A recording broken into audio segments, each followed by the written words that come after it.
Hello everyone, today we're going to take a tour of the new user interface for the IP Remote Utility for iOS devices.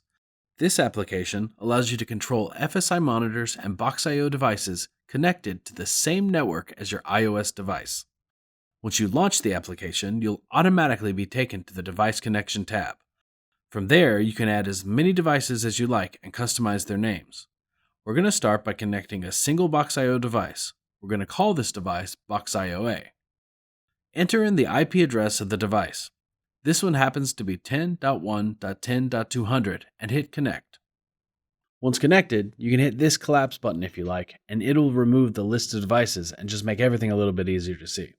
The first thing you'll notice is the redesigned front page, complete with more visual buttons. From here, you can access the mode page and adjust the output mode, input, and range selection of your device. You can press the back button on any page to easily return to the main menu. Next up is the Luntz Page. On this page, you can activate or deactivate the front 1D, 3D, and back 1D LUTs. If you've previously stored LUTs to your Box I/O's permanent memory positions, you can actually recall those from this list here.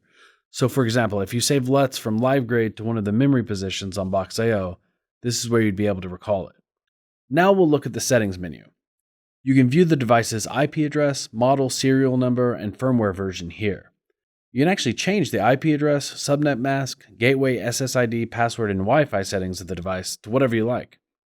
Another really cool feature is frame capture. What this allows you to do is actually look at reference stills from an incoming signal. Tap within this capture frame image area, and that will load a preview that doesn't get saved anywhere else, so it's a really good way to see what's coming into Box I/O. You can actually see it before or after the LUT is applied. So, click on After LUTs there at the top, then click within the window again, and now you'll see the same image with your lookup table active. Pretty neat.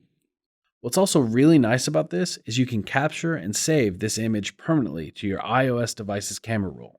So if I hit the capture and save button here instead of just clicking or tapping within the window, the image actually gets saved to the camera roll. And again, you can do this before or after LUT. We also have the scope stream feature. So if I click on scope stream and then click on Loom, I can actually look at incoming real-time waveforms streaming from Box I/O to my iOS device. I can also look at vector scope view. So again, very similar to the desktop version of the application, but pretty neat that you can do this on an iPhone or iPad. The next feature is toggle OSD. From the main menu, you can activate the overlay on the SDI output from the Box I/O device, giving you status information, such as which LUTs are active, if you have a frame that's recalled or not, the IP address of the device, and things like that. Another great feature is frame callback. From this menu, you can send a frame saved to the device downstream to your monitor. Perfect for comparing shots. Lastly, you can press the disconnect button to remove the device from the IP Remote application. The FSI IP Remote Utility is also really useful for our monitors. I'm going to connect to a DM170, just like we did with the Box I/O.